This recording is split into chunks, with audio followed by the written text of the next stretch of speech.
Élèves et bienvenue dans le corrigé du concours de l'École nationale supérieure de chimie de Kénétra, concours 2021. Donc j'ai déjà proposé le corrigé de la chimie et puisqu'on nous demande le corrigé de la physique, donc je vais essayer de le faire en détail. Donc d'abord une petite remarque sur les concours de l'ENSEC. Souvent, ils se basent sur des exercices d'anciens concours. Par exemple, l'exercice 1, c'est un exercice qui a été proposé à l'ENSA 2018, qui a été exactement le même proposé cette année aussi au concours de l'ENSA et qui a été proposé aussi l'année dernière à l'ENSEC. Bien, de quoi s'agit-il? Donc on va étudier la trajectoire, donc c'est un exercice de chute parabolique. Vous avez une balle qui est envoyée ici avec une vitesse V0, et puis voilà, le panier du basket se trouve au point C. Et on vous donne la hauteur HC, on vous donne la distance D ici, cette distance-là entre l'origine de repère et là où se trouve le panier. On vous donne la distance où se trouve un joueur HB, qui est la distance petit d. Et voilà les données HC. On vous donne la distance D et on vous donne D' plutôt, si c'est là D', et on vous donne la distance D. Question: quelle est la vitesse initiale que doit acquérir le ballon tout en conservant le même angle de lancement, c'est-à-dire P sur 4, c'est donné ici, P sur 4, afin que son centre d'inertie passe exactement au centre du cercle du panier. Ça veut dire tout simplement déterminer la valeur de V0 pour que la balle passe par le point C, et on connaît les coordonnées du point C qui est x égale à 6 et y égale à hc, c'est 3,05. Bon, donc là voilà le schéma, voilà la vitesse V0, j'ai représenté juste ici le panier de centre C et la distance entre l'origine et le panier 6 mètres, la hauteur 3,05. Bien, quelle est la valeur de V0 pour que la balle passe par le point C? Bon, là, il suffit de refaire rapidement les équations de chute parabolique. Deuxième loi de Newton, la somme des forces est égale à m gamma. La seule force, c'est le poids, donc A est égal à G. On va projeter sur Y et sur l'axe des X. Donc, sur AY, c'est moins G. Et donc, j'intègre une première fois Vy, c'est moins G fois T plus V0 sinus alpha. Donc, V0Y, c'est V0 sinus alpha. Et puis Y, intégrer une deuxième fois, moins 1 demi gt carré plus V0 sinus alpha fois T plus HA. Y à T égale à 0, c'est HA. N'est pas égal à 0, c'est là où il faut faire attention. La balle est envoyée à partir du point A. Pour l'axe des X, vous avez AX égale à 0. Bien sûr, le poids n'a pas de projection sur l'axe des X. Ça veut dire Vx égale à une constante, c'est V0 cosinus alpha, c'est V0x qui est V0 cosinus alpha. Et en intégrant une deuxième fois, x c'est V0 cosinus alpha fois t plus x0 qui est égal à 0. Donc x0 égale à 0. Voilà. Bien. Si la balle passe par le point C, ça veut dire xc est égal à 3 à 6 mètres, yc est égal à 3,05. Donc je remplace yc par 3,05 est égal à moins 5t carré plus v0 sinus alpha fois t plus ha qui est égal à 2,05. Et puisque 3,05 moins 2,05 est égal à 1, donc j'obtiens moins 5t carré plus v0 sinus alpha fois t moins 1 égale à 0. Pour xc est égal à 6, qui est égal à v0 cosinus alpha fois t, sachant que alpha égale à 45, et là je vais remarquer ici qu'il va simplifier énormément le calcul. Cosinus de 45 égale à sinus de 45, ça veut dire v0 cosinus alpha égale à v0 sinus alpha. Autrement dit, v0 cosinus alpha fois t égale à 6 et v0 sinus alpha fois t égale à 6. T, c'est le temps où la balle passe par le point C. Donc, si je remplace dans l'équation A, vous voyez, je n'ai pas besoin de faire une équation de deuxième degré. J'ai V0 sinus alpha fois t est égal à 6. Donc, je vais le remplacer tout de suite par 6. Donc, j'obtiens moins 5t carré plus 5 est égal à 0. Donc, t est égal à 1 seconde. Donc, la balle va arriver au point C au bout d'une seconde.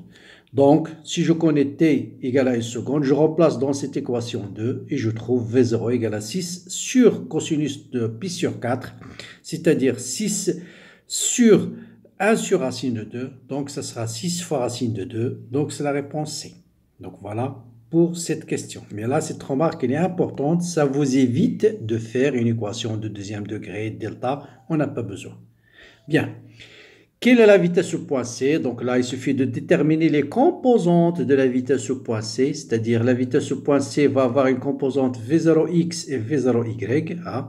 Donc V0x, c'est une constante dans un mouvement de chute parabolique, c'est toujours V0 cosinus alpha. On vient de montrer que V0 cosinus alpha est égal à 6.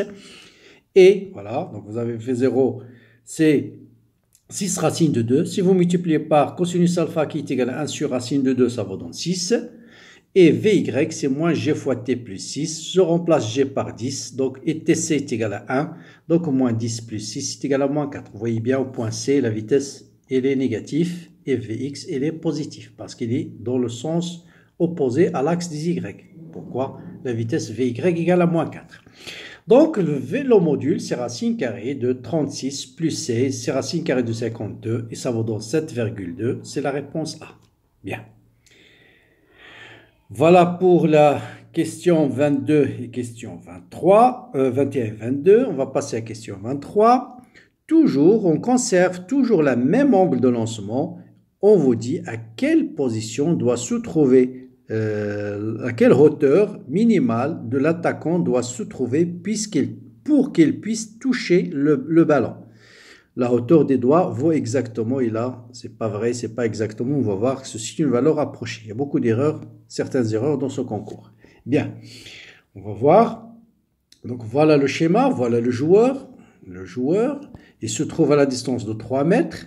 La balle a un diamètre de 25 cm, donc il a un rayon de 12,5 cm. Donc voilà le bout du doigt. Pour que la balle, le joueur touche la balle au bout du doigt, donc ça veut dire YB, la Y doit être égale à HB plus petit r.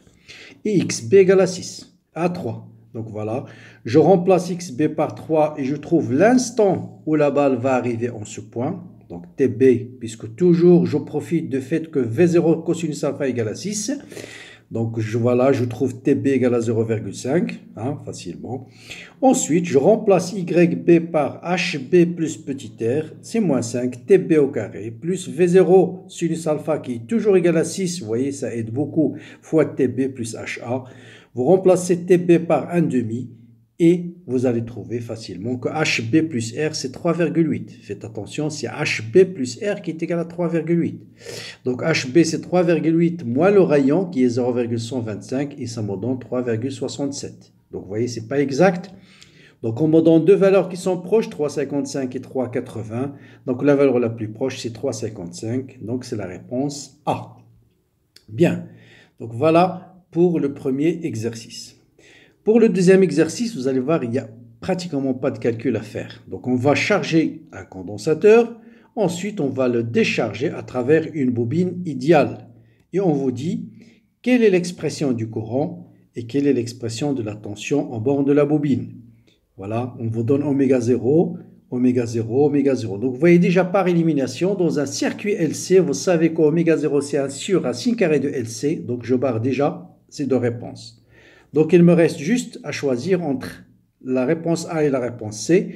Donc, il suffit de calculer Imax. Donc, si vous connaissez Imax, vous allez choisir la bonne réponse. C'est ce qu'on va faire. Donc, on va déterminer Imax. Vous savez que dans un circuit LC idéal, vous avez conservation de l'énergie. Donc, l'énergie électrique est égale à l'énergie magnétique. Donc, je commence tout de suite par 1,5. CUM au carré égale à 1,5 L fois IM au carré. Donc, IM est égal à UM fois racine carrée de C sur L. Je multiplie en haut et en bas par C. Ça me donne UM fois C fois oméga 0. Et vous voyez bien que c'est la réponse A. Donc bien sûr, on peut faire l'équation différentielle juste pour se rappeler qu'oméga 0 c'est 1 sur racine de LC. Donc vous voyez bien que l'amplitude maximale du courant c'est UM, C fois oméga 0. Et si on retrouve ici les valeurs, voilà. Voilà, UM, c'est oméga 0, voilà IM, donc c'est la réponse A. Donc ces deux-là, ils sont barrés parce que déjà oméga 0 est fausse. Donc là, je choisis la réponse A juste en calculant IM. Bon, pour la question 26, vous savez que bien sûr, dans un circuit LC, UC plus UL égale à 0. Donc UL, c'est moins UC. Donc UL, donc UC, c'est UM cosinus. Donc déjà là aussi, je barre parce que là, oméga 0 c'est sur racine de LC. Et puisque L c'est moins UM, tout de suite là aussi c'est la réponse A sans le moindre calcul. Voilà. Voilà, donc vous voyez que UL plus UC égale à 0. Donc UL égale à moins UC, sachant que UC est égal à UM cosinus. Et donc c'est moins UM, donc c'est la réponse A. Bien, on passe à la question suivante. Donc là aussi c'est un exercice d'un ancien concours qui a été déjà proposé. On considère une bobine L de résistance R. On vous donne comment varie I en fonction du temps. Et on vous dit calculer la tension au bord de la bobine à T égale à 0 et déterminer l'instant où cette tension est nulle. Bon là, c'est aussi un exercice qui a été déjà proposé, que j'ai déjà corrigé dans une ancienne vidéo. Donc là, il suffit de se rappeler quelle est la tension au bord d'une bobine. C'est RI plus L D de I sur D de T. On vous donne l'expression de I. Vous calculez D de I sur D de T. Donc D de I sur D de T, bien sûr, c'est moins B. Et je remplace R fois I, voilà, I A moins B fois T, plus L D de I sur D de T, c'est moins B fois L. Donc voilà la tension au bord de la bobine. Donc à T égale à 0, il devient RA moins B fois B. Voilà. Et puis l'instant où la tension au bord de la bobine égale à 0, il suffit de mettre ça égal à 0. Et vous voyez bien que la tension T, c'est RA moins B fois L sur grand R fois B. Et c'est la réponse D. Donc là aussi, question facile.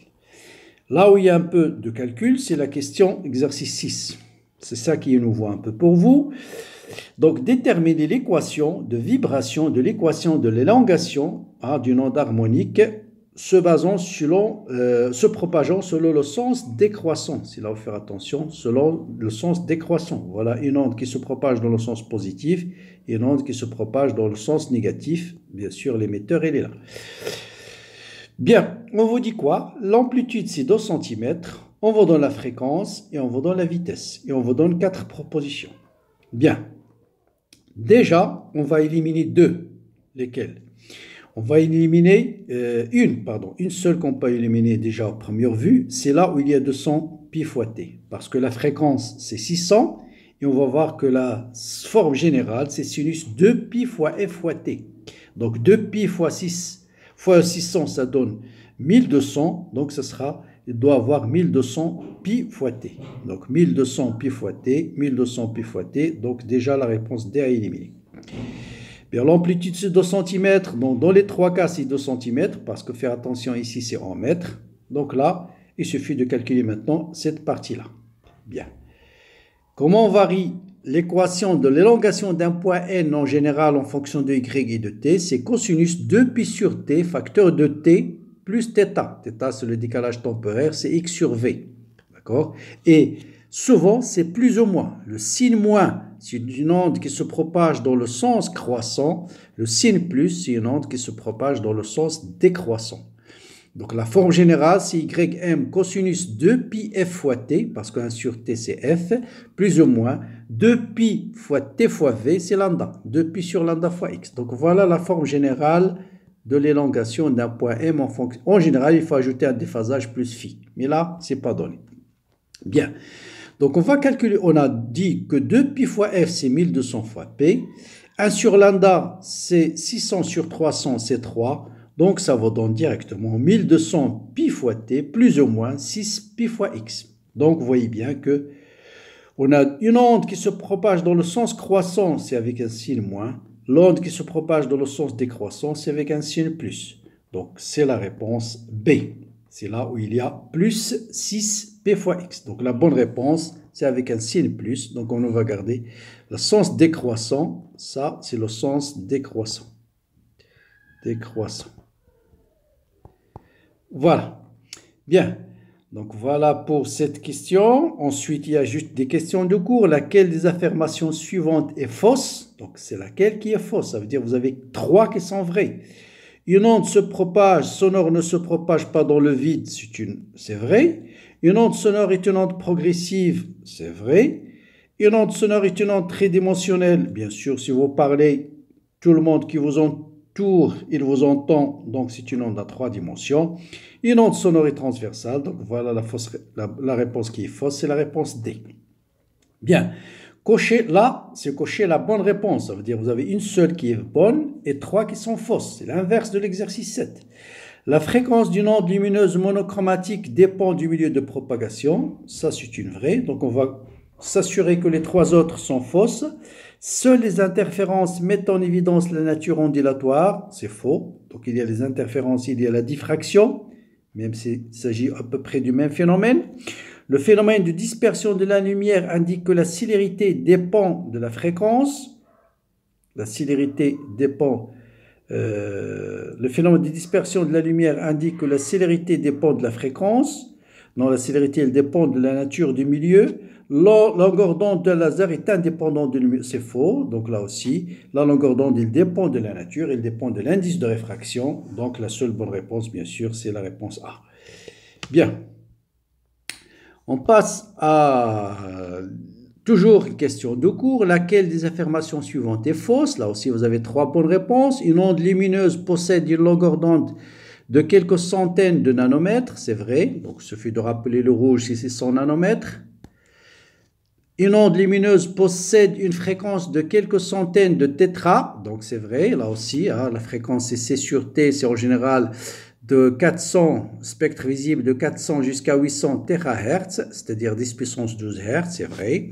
Une onde lumineuse ne change pas, ça veut dire qu'il faut absolument connaître le domaine du spectre visible, en général entre 400 jusqu'à 800 nanomètres pour les longueurs d'onde, et entre 400 jusqu'à 800 THz pour les fréquences.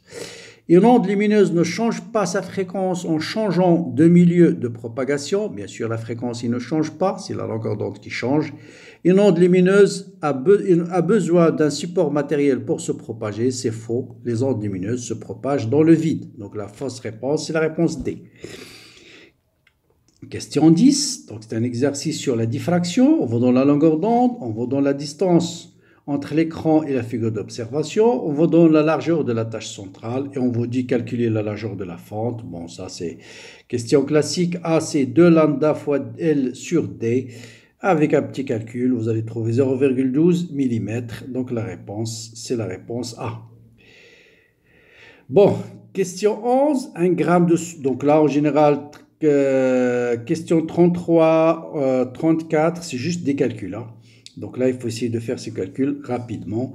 Donc 1 gramme d'uranium a une activité de 12 200 becquerels. Quelle est la demi-vie de cet isotope? Bon, là, on vous donne l'activité d'1 gramme. Vous savez que l'activité, c'est lambda fois N0.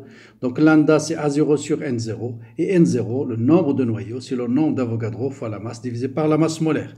Donc lambda, vous voyez, je vais essayer de faire le calcul sans calculatrice, c'est 122 fois 238 divisé par 6 fois 10 à la puissance moins 21. Donc T1,5 c'est log de 2 sur lambda, donc log de 2 fois 6 divisé par, donc log de 2 c'est 7, c'est 0,7. Donc j'ai éliminé un, voilà, j'ai mis 10 puissance 20. Donc 6 fois 7 c'est 6 sur 120, c'est à peu près, donc 6 divisé par 120, c'est à peu près 1 sur 20, donc 6 fois 20 c'est 120, d'accord? Donc je vais le remplacer par 1 sur 20, et 7 sur 20 multiplié par 238 fois 10 puissance 20. Bon, de 24, qu'est-ce que j'ai fait ici? De 238 fois 2, je ne sais plus comment j'ai fait le calcul.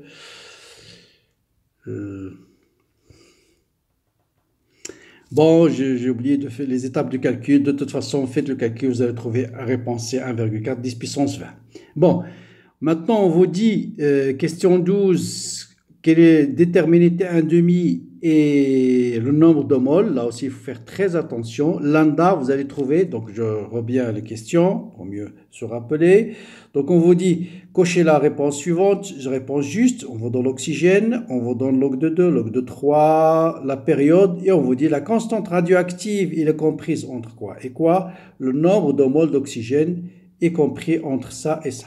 Bon, tout de suite, on peut éliminer ces deux-là. Pourquoi? Parce que les unités. Faites très attention. On vous donne la constante radioactive, c'est 11 secondes moins 1. Et d'ailleurs, vous allez trouver une valeur qui répond à ce critère. Mais l'unité, elle est fausse. Lambda, c'est 11 secondes moins 1. Donc, normalement, il fallait calculer directement le nombre de moles. Bien, mais on va faire quand même le calcul. Donc lambda, voilà T 640. Lambda c'est log de 2, 0,7 divisé par 140, ça vous donne directement 5, 10 moins 3, mais c'est seconde moins 1. Donc s'il n'y avait pas seconde moins 1, c'est la réponse A, mais par unité, la réponse A est fausse. Donc on va calculer le nombre de mol. Le nombre de mol, c'est le nombre de noyaux divisé par le nombre d'Avogadro. Et le nombre de noyaux, c'est l'activité divisée par lambda. Donc ça vaut donc 10 puissance 9 divisé par 5 fois 6, c'est 30. Donc c'est 1 sur 3, c'est à 3,3, 10 moins 13. Donc c'est la réponse C. Bien. Est-ce qu'il y a encore une autre question? Oui, je crois que c'est la dernière question. Donc voilà pour se corriger de l'ENSEC en physique. Donc vous voyez que c'est des exercices en général basés sur des anciens concours. Donc je vous conseille de faire le concours de l'ENSA de cette année. Donc si j'ai un peu de temps, je vais le mettre sur la chaîne très bientôt.